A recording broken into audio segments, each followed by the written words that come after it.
오늘 우리들에게 주시는 하나님의 말씀은 마태복음 22장 23절에서 33절까지 말씀입니다. 부활이 없다 하는 사두개인들이 그날 예수께 와서 물어 이르되 선생님이여, 모세가 일렀을 때 사람이 만일 자식이 없이 죽으면 그 동생이 그 아내에게 장가들어 형을 위하여 상속자를 세울지니라 하였나이다. 우리 중에 7형제가 있었는데 마디가 장가 들었다가 죽어 상속자가 없으므로 그 아내를 그 동생에게 물려주고 그 둘째와 셋째로 7째까지 그렇게 하다가 최후에 그 여자도 죽었나이다. 그런즉 그들이 다 그를 취하였으니 부활 때에 7 중에 누구의 아내가 되리이까? 예수께서 대답하여 이르시되 너희가 성경도 하나님의 능력도 알지 못하는 거로 오해하였도다. 부활 때에는 장가도 아니가고 시집도 아니가고 하늘에 있는 천사들과 같으니라. 죽은 자의 부활을 논할진대 하나님이 너희에게 말씀하신 바 나는 아브라함의 하나님이요 이삭의 하나님이요 야곱의 하나님이로다 하신 것을 읽어보지 못하였느냐? 하나님은 죽은 자의 하나님이 아니요 살아있는 자의 하나님이시니라 하시니 무리가 듣고 그의 가르침에 놀라더라. 아멘. 오늘은 부활의 소망으로 섬길 산자의 하나님이라는 제목으로 함께 은혜를 나누고자 합니다.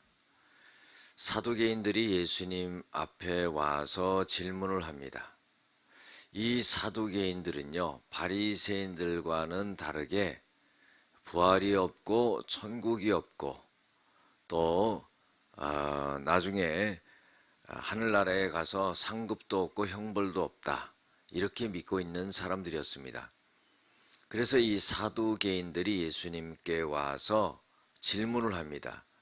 우리가 7형제가 있었는데 형님이 죽었습니다. 그러면은 모세가 뭐라고 말했냐면은 그 동생이 그 형수를 취해서 그 상속자를 이어가고 자손을 이어가고 그리고 그 집안을 이어갈 수 있도록 그렇게 해라, 이렇게 모세가 말했습니다.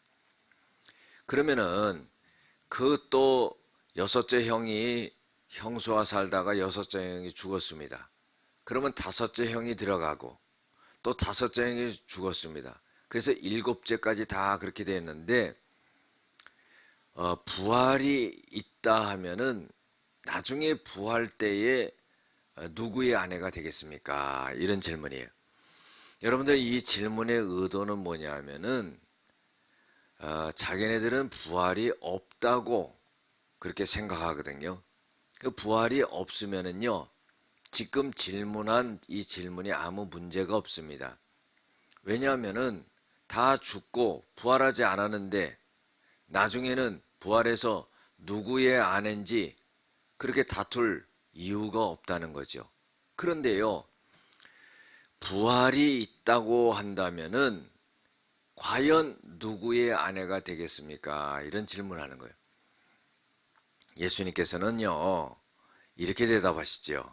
너희가 성경도 하나님의 능력도 알지 못하는 거로 너희 스스로가 지금 오해하고 있는 것이다.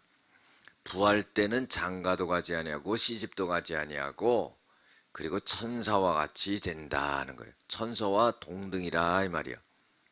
천사와 같은 존재가 된다 이 말이죠. 그러면서 죽은 자의 부활을 논할진대 하나님이 너희에게 말씀하신 것이 있는데 그것은 구약에 나는 아브라함의 하나님이요 이삭의 하나님이요 야곱의 하나님이라 이렇게 말씀하신 것을 너희가 읽어보지 못했느냐 그런 거예요. 자, 이건 무슨 말씀이냐면요, 출애굽기 3장을 가보면은 모세가 애굽 왕궁에서 40년 동안 생활하다가 사람을 죽여가지고 미디안 광야로 도망을 와서 거기서 40년을 지내게 되는데 거기서 장가를 들어가지고 미디안 광야에서 자기 장인의 양을 칩니다. 이드로의 양을 치는데 양을 치다가 떨기나무에 불 붙은 것을 보죠. 그런데 그 불 붙은 가운데서 하나님의 사자가 말씀을 하십니다. 그런데 그 떨기나무라는 것은 바로 불이 붙으면은 금세 타서 없어지는데 불은 타고 있는데 떨기나무에 가 다 타서 없어지질 않는 거예요. 그거 얼마나 신기합니까?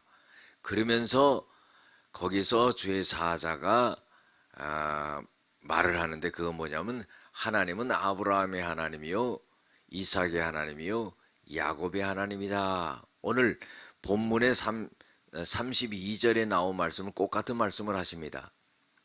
자, 떨기나무에 불이 붙었는데 그 떨기나무가 다 타서 금세 타서 재로 변하지 않습니다.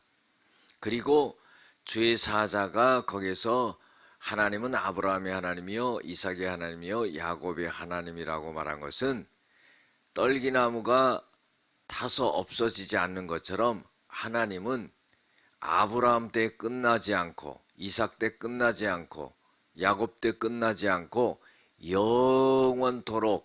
영원토록 그렇게 존재하시는 그런 하나님이다 하는 것을 나타내고 있는 거예요. 그런 하나님이 부활을 못 시키겠느냐 하는 그런 의미가 심겨져 있다는 겁니다. 그래서 하나님은 죽은 자의 하나님이 아니요 살아있는 자의 하나님이라 이렇게 대답을 합니다.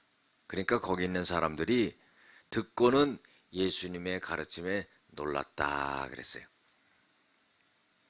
여러분들 오늘 우리들에게 주시고 있는 교훈이 있는데 그것은 예수님이 말씀하신 교훈을 통해서 한번 말씀해 드리고자 합니다. 첫 번째로 이 땅의 삶의 양태로 내세의 삶의 방식을 이야기하는 것은 옳지 않다 그러는 거예요. 이 땅에서는요 남자와 여자가 있고 결혼하고 죽고 요거로 끝나는 것 같지만은 내세에는 이런 남자와 여자가 결혼하고 이런 것이 아니라 천사들과 같은 존재가 된다 그런 거예요. 그러니까요 내 아내다 내 남편이다 이게 아니죠. 그러면 사실 뭐 재혼하고 삼혼하고 하는 그런 사람들은 과연 누구의 아내가 되고 누구의 남편이 되고 그러겠습니까? 우리가 어떤 위로 차원에서 그렇게 말할 수가 있겠지만은 성경을 보면은 내세에서는 천국에서는 우리가 천사와 같은 그런 동등한 그런 존재가 되는구나 하는 거예요. 사실 천사는 성이 없습니다. 중성입니다. 두 번째로 교훈을 주고 있는 것은 뭐냐면 죽은 자의 부활과 그 후의 영생은 약속받은 확실한 것이다 하는 거예요. 여러분들 우리가 영생을 얻는 것, 구원을 얻는 것, 부활을 얻는 것 이건 확실한 것이다 하는 거예요. 세 번째로는요 부활의 실제성에 대해서 모세도 증거하고 있는데 부활이 없다고 하면 신앙 자체를 부인하는 것이다 그런 거예요. 아까 떨기나무에 불이 꺼지지 않고 아브라함과 이삭과 야곱의 하나님이라 하는 그런 하나님은 죽은 하나님이 아니라 살아있는 영원한 하나님이다. 그래서 하나님은 부활을 허락하고 주시는 하나님이라 하는 것을 말해주고 있는 거죠. 기도하시겠습니다. 은혜와 사랑이 많으신 아버지 하나님, 우리가 부활의 소망으로 살아있는 그 하나님을 잘 섬기고 나가는 그런 저희들이 되어지게 하여 주시옵소서. 예수님의 이름으로 기도드렸습니다. 아멘.